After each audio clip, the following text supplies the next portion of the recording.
Hello दोस्तों, स्वागत है आपका हमारे चैनल थ्योरी टू प्रैक्टिकल में। आज हम आपके लिए लेके आए हैं ट्रांसफार्मर से संबंधित कुछ महत्वपूर्ण क्वेश्चन हल सहित। चलो शुरू करते हैं। पहला क्वेश्चन है, ट्रांसफार्मर का कार्य है विद्युत ऊर्जा को बढ़ाना, विद्युत ऊर्जा को यांत्रिक ऊर्जा में परिवर्तन करना, विद्युत ऊर्जा को समान, अधिक अथवा कम वोल्टता पर रूपांतरण करना। तो सही आंसर है इसका सी, विद्युत ऊर्जा को समान, अधिक अथवा कम वोल्टता पर रूपांतरण करना। ट्रांसफार्मर किसके सिद्धांत पर कार्य करता है? अन्योन्य प्रेरण, म्यूचुअल इंडक्शन, उपरोक्त दोनों। तो ट्रांसफार्मर हमेशा अन्योन्य प्रेरण, ये हिंदी में नाम है, म्यूचुअल इंडक्शन इसका इंग्लिश में नाम है, दोनों एक ही नाम है, तो उपरोक्त दोनों। प्रेरणामित्र किस प्रकार की युक्ति है? स्थितिक युक्ति, यांत्रिक युक्ति या चल युक्ति? तो प्रेरणामित्र हमेशा एक प्रकार से स्थितिक युक्ति होती है। ट्रांसफार्मर की किस वाइंडिंग को सप्लाई से जोड़ा जाता है? प्राइमरी वाइंडिंग, सेकेंडरी वाइंडिंग, इनमें से कोई नहीं। तो ट्रांसफार्मर की प्राइमरी वाइंडिंग को हमेशा सप्लाई से जोड़ा जाता है। ट्रांसफार्मर डीसी वोल्टता को कर सकता है, कम कर सकता है, अधिक कर सकता है, उपरोक्त में से कोई नहीं। तो ट्रांसफार्मर डीसी वोल्टता को कुछ भी नहीं कर सकता, तो उपरोक्त में से कोई नहीं। ट्रांसफार्मर कौन सी धारा पर कार्य करता है? एसी, डीसी या दोनों? तो ट्रांसफार्मर हमेशा एसी धारा पे ही कार्य करता है। ट्रांसफार्मर कोड का पदार्थ बना होता है कोबाल्ट, सिलिकॉन या सिलिकॉन स्टील का? तो ट्रांसफार्मर का पदार्थ हमेशा सिलिकॉन स्टील से बना होता है कोड। ट्रांसफार्मर की किस वाइंडिंग को लोड से संयोजित किया जाता है? प्राइमरी वाइंडिंग, सेकेंडरी वाइंडिंग या दोनों को ही? तो ट्रांसफार्मर की सेकेंडरी वाइंडिंग को हमेशा लोड से संयोजित किया जाता है। ट्रांसफार्मर में प्राथमिक एवं द्वितीय कुंडलियों का युग्मन होता है, विद्युतीय, यांत्रिक या चुंबकीय? तो ट्रांसफार्मर में प्राथमिक और द्वितीय कुंडलियों का युग्मन हमेशा होता है चुंबकीय। ट्रांसफार्मर के किस भाग पर वाइंडिंग स्थापित की जाती है? बॉडी पर, कोर पर या इनमें से कोई नहीं? तो ट्रांसफार्मर के हमेशा कोर भाग पर वाइंडिंग स्थापित की जाती है। ट्रांसफार्मर एक प्रकार का है प्रवर्तक है, गतिज मशीन या प्रेरक के सिद्धांत पर कार्य करने वाली स्थैतिक मशीन है? तो ट्रांसफार्मर एक प्रकार से प्रेरक के सिद्धांत पर कार्य करने वाली स्थैतिक मशीन होती है। प्राइमरी द्वारा स्थापित चुंबकीय क्षेत्र की चुंबकीय बल रेखाओं को मार्ग को पूर्ण कराता है, कोर, वाइंडिंग या ट्रांसफार्मर की बॉडी? तो कोर हमेशा चुंबकीय क्षेत्र की चुंबकीय बल रेखाओं को पूर्ण मार्ग पूरा कराता है। एक स्टेप अप ट्रांसफार्मर को स्टेप डाउन ट्रांसफार्मर की भांति प्रयोग किया जा सकता है, डिस्ट कार्य की भांति प्रयोग किया जा सकता है या प्रत्यावर्तक की भांति प्रयोग किया जा सकता है। तो सही आंसर आएगा इसका, एक स्टेप अप ट्रांसफार्मर को स्टेप डाउन ट्रांसफार्मर की भांति प्रयोग किया जा सकता है। ट्रांसफार्मर में किस प्रकार का चुंबकीय क्षेत्र स्थापित होता है? एसी, डीसी या दोनों? तो ट्रांसफार्मर में हमेशा अल्टरनेटर प्रकार का चुंबकीय क्षेत्र पैदा होता है। विद्युत चुंबकीय प्रेरण का सिद्धांत किसने प्रतिपादित किया था? माइकल जैक्सन ने, माइकल फैराडे ने या जे थॉमस ने? तो विद्युत चुंबकीय प्रेरण का सिद्धांत हमेशा माइकल फैराडे ने प्रतिपादित किया था, तो ऑप्शन बी। ट्रांसफार्मर कोड पटलित करने का उद्देश्य लोहा हानि कम करने का, ताम्र हानि कम करने का, अधिक वोल्टता उत्पन्न करने का? तो ट्रांसफार्मर कोड को पटलित करने का मुख्य उद्देश्य लोहा हानि कम करना। ट्रांसफार्मर की प्राइमरी वाइंडिंग को डीसी सप्लाई देने पर क्या होगा? अधिक वोल्टेज उत्पन्न होगी, कम वोल्टेज उत्पन्न होगी या वाइंडिंग जल जाएगी? तो ट्रांसफार्मर को हमेशा डीसी सप्लाई देने पर उसकी वाइंडिंग क्या होगी? जल जाएगी। एक आदर्श ट्रांसफार्मर में उच्च प्रतिघात तथा उच्च प्रतिरोध होता है या उच्च प्रतिघात तथा शून्य प्रतिरोध होता है या उच्च प्रतिघात तथा उच्च प्रतिरोध होता है? तो एक आदर्श ट्रांसफार्मर वह होता है जिसका उच्च प्रतिरोध तथा शून्य प्रतिरोध हो, तो ऑप्शन बी। ट्रांसफार्मर की दक्षता होती है 90 से 98%, 90 से 95%, 90 से 100%। तो एक ट्रांसफार्मर की दक्षता हमेशा होती है 90 से 98%।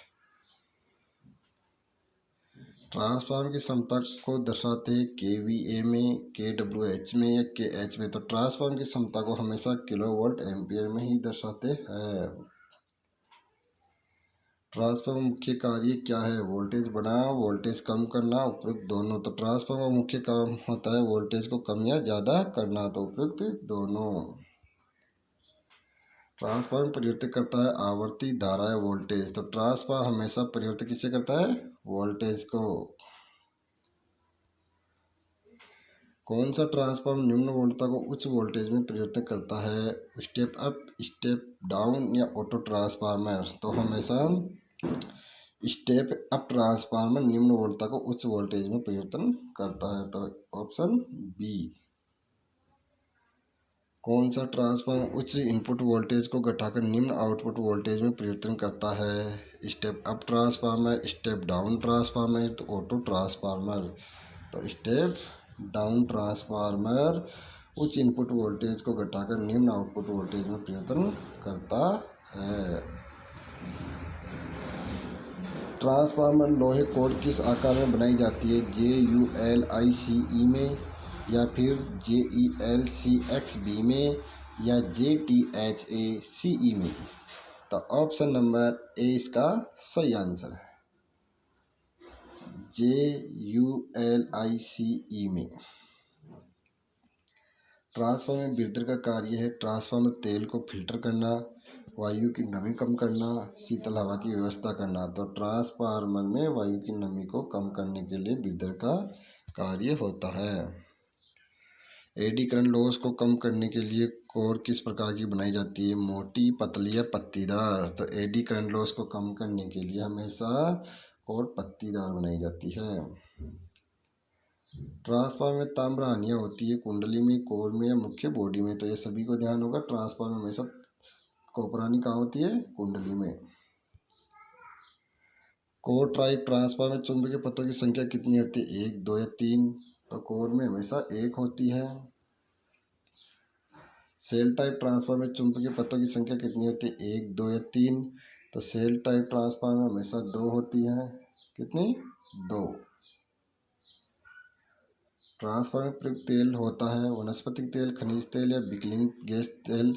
तो ट्रांसफार्मर में प्रयुक्त तेल हमेशा खनिज तेल होता है, बी। बेरी टाइप ट्रांसफार्मर में चुंबकीय पथों की संख्या कितनी होती है? 2 या 2 से अधिक, कम से कम या अनेक। तो ये बेरी टाइप में हमेशा अनेक चुंबकीय पथ होते हैं। एक ट्रांसफार्मर लोहा हानियाँ 600 वाट है। यदि ट्रांसफार्मर पर कार्य कर रहा हो तब इसमें ताम्र हानियाँ क्या होगी? 600 वाट ही रहेगी।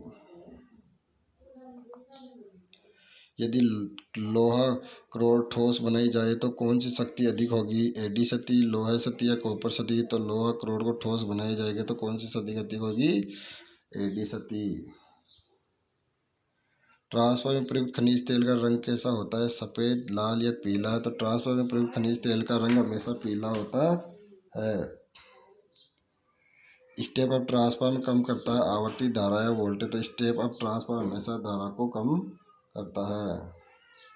उच्च आवृत्ति ट्रांसफार्मर में कोड का पदार्थ बना होता है फेराइट का, कार्बन का या एल्यूमिनियम का। तो उच्च आवृत्ति ट्रांसफार्मर में कोड हमेशा फेराइट का बना होता है।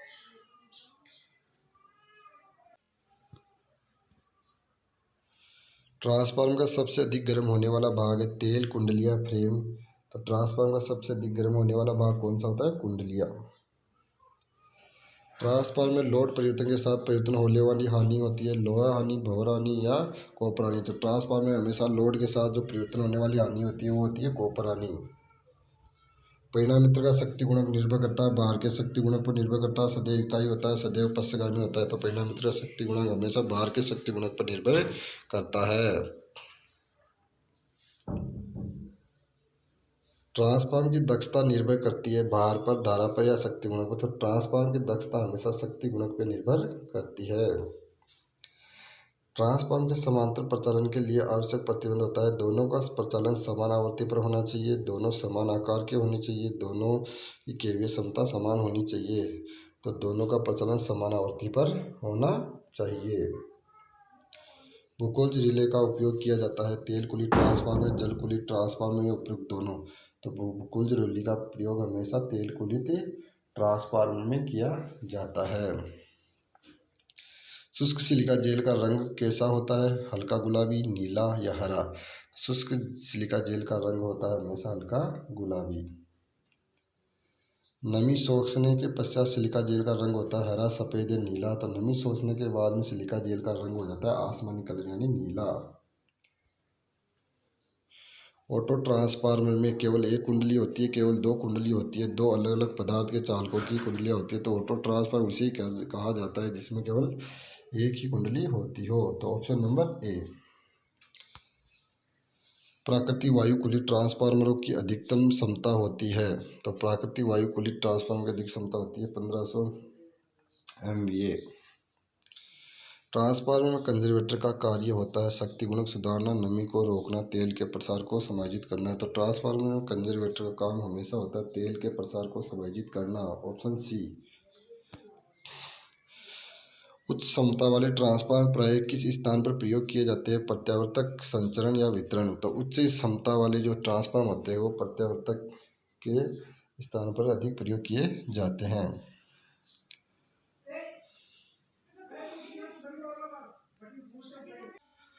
दोस्तों आज का वीडियो आपको कैसा लगा? हम जल्द ही आपके लिए ट्रांसफार्मर से संबंधित कुछ महत्वपूर्ण क्वेश्चन लेकर आने वाले हैं। तो